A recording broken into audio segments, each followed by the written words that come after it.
Shalom Chaverim. So one of my community members here on the channel, Natalie, recommended I do some reactions to some content that's a little bit less friendly to Jewish people on the internet. So I thought today we could do just that. Let's dive in and explore the world of anti-Semitism online. I'm so excited. This first video comes from Reddit. I didn't understand totally who edited this video, but we'll watch it together and react to it. So here we go.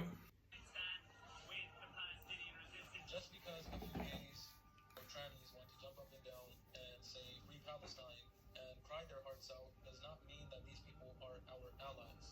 They can never be our allies. And just because a handful of Jews are protesting along with the Palestine protesters, Oh my God. that these guys are our allies. They don't love the Muslims.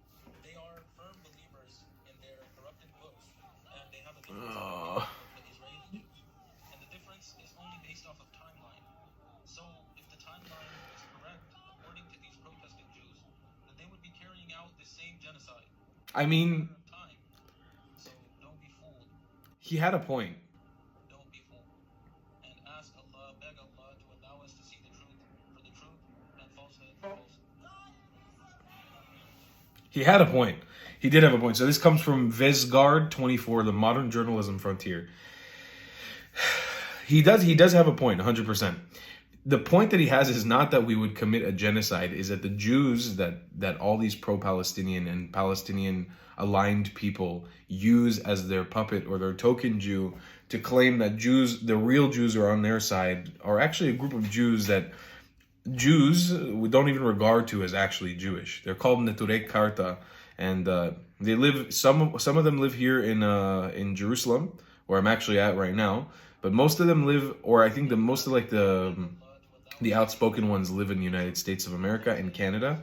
I know that their main speaker, the guys that you're seeing on screen right now, I'm pretty sure they're from Canada.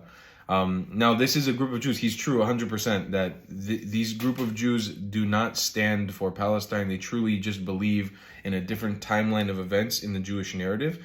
They do believe of a right of return for Jews to this land, to the land of Israel. They just believe it will happen at a different time, and they don't believe we have a right to do it now.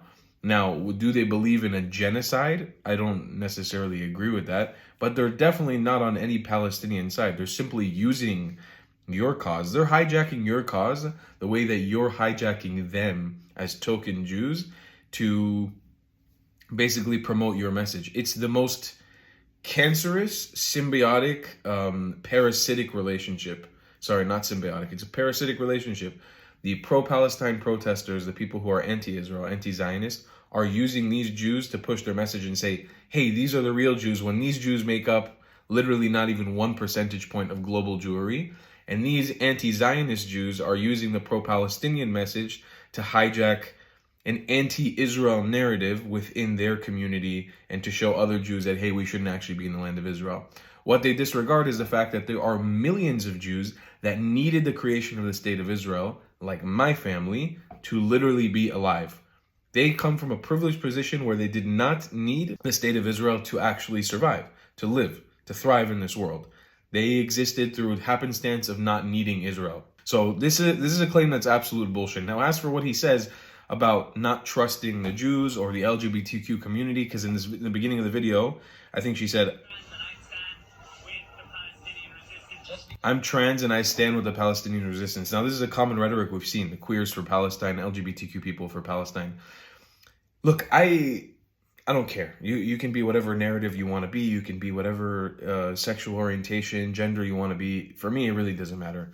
I'm 27. It's like I grew up with these things. I'm not somebody who's going to judge you based on what gender, whatever you want to call. If you ask me to call you whatever gender you want me to call you, I'll do it out of respect because that's what you want to be called. I'll never be one of those people that's like anti this, anti trans, anti whatever. I do have certain issues with the LGBTQ movement, like I think most people do, if I have to pick point, but this has never made sense to me. It is a known thing openly that Palestinian society and generally Arab Muslim society is extremely homophobic, extremely anti-gay, extremely anti-LGBTQ. It has never made any sense to me, this sort of rile standing up for Palestinians while also being pro people who would literally wipe you off the planet Earth if they could. Now, I understand this perspective of people holding like this idea of human rights for all, and it doesn't matter if they would kill me, that it's still, but that's not really true, because if somebody is coming to get you, somebody's coming to kill you because of the way that you are, for your sexual orientation, anywhere else in the world, you would call them a Nazi. You would stand up for yourself. You would say that's wrong, right? In America or in the West, if somebody told you that they didn't believe you should exist because of your sexual orientation, because of your gender, you would stand up against that. You would. That's the reality. But for some reason, when it's Arabs or Palestinians, you don't. You deem them a lesser person. Now, that's the racism inside of you. You deem Middle Eastern people as uneducated, uncivilized, that they don't understand the concept, and hence they can go on preaching whatever anti-gay agenda they want to. But that's fucked up too. That's on you, though. That's your internal racism that you have to battle with. I'm Middle Eastern. I don't have to battle with that. You have to deal with that. But at some point, you're going to have to come to terms with, these people want to kill me for being who I am. Anyways, interesting video. I kind of agree with his sentiment of what he was saying, is that these Jews are not actually on their side, because they're not actually on his side. They're literally just using him, but they're using those Jews just as much as those Jews are using him. And generally, this guy seems like a bit of a piece of shit, because with him, there's no unity with anybody except if you're in the name of Islam. Next guy, this has become a really good, like a really favorite channel of mine. I chose a more docile video of his. I highly recommend you watch him. He's called The Real Big Lie. He's blown up hugely on Instagram recently. He's hilarious. We'll get into his videos. We need to end the genocide. I think we'll ever be able to resolve the conflict between like Drake and Bobby Althoff. This is so dumb. Drake or Kanye? Drake, 100%. That's it. Kanye. Can we ever resolve the conflict? It's so funny to me how between quickly Bobby Althoff and Drake, bro.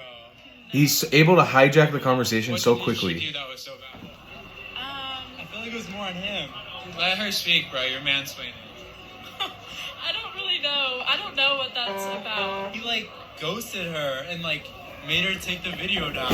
Free Palestine. Why are you switching the subject? The one person in this video I have respect for. To ghost. No. Yeah, he's experienced. The one person I have respect for in that video is the girl who literally goes, "Free Palestine, what is this guy talking about?" This video and all the videos on his channel are a great, fantastic indication of what the pro-Palestine movement in the West is like. It's not a surprise to anybody. Is extremely uneducated young people who have no fucking idea what they're out there protesting for. There's been so many videos of people asking like which river and which sea when you're chanting from the river to the sea, and some of them has said the Black Sea and the Mississippi River or the Nile River, and it's like, you don't even understand the geopolitics of what you're protesting. How are you out here? How are you out here right now if you don't understand? The one girl I have respect for is that girl who said, can we get back to the topic? What is he talking about? And if you scroll through this guy's channel on Instagram, The Real Big Lie, you will see him just trolling. He's trolled both pro-Israel supporters and anti-Israel supporters, like pro-Palestine supporters. I will say I've scrolled through the pro-Israel ones. They're a lot less funny than the pro-Palestine ones, just because I think maybe there's a certain rational element that a lot of the pro-Israel supporters come to, and it seems like a lot of the pro-Palestine ones just don't understand what the hell is going on, so you're able to troll them a lot easier. But his channel is great because it literally proves the fact. It shows you on the ground how much these people are there protesting Yani genocide. They're there protesting human rights, civil rights. There's LGBTQ flags and all kinds of civil rights and Black Lives Matter. Everybody's there together cohesively, a human movement, right? Pro-Palestine, to save Palestine. Yet you start talking to them about perverted topics or some internet beef between Drake and this interviewer girl, and they immediately are able to switch topics like zero fucks given about the lives of the people. And this is why I say, if you don't have actual stakes in this conflict, you should probably shut the fuck up and not be involved in it. I've been saying this since the beginning of the war because this is so extremely disrespectful. You'll be out there chanting, protesting, but in a moment somebody wants to talk to you about which he does, in his channel, and I highly suggest you watch those videos. He talks about things like that, and they immediately switch topic. Like, they're totally down to just go talk about something perverted that has nothing to do with Israel-Palestine immediately. It shows to me a level of, inability to actually understand what we're dealing with here. The last video that I actually want to talk about is a video that, if you go to my page, it's featured on my page. A friend of mine, Samantha in Israel, I don't know if she translated it specifically, but maybe one of her friends did. So if you check out my Instagram page, you'll be able to see it on there. She tagged me in it, and I posted it on my page as well. This was between the Prime Minister of Palestine and, I believe, a Druze, or maybe he was Arab Bedouin, an Arab citizen of Israel, talking about why Hamas kidnapped his children. So let's watch that.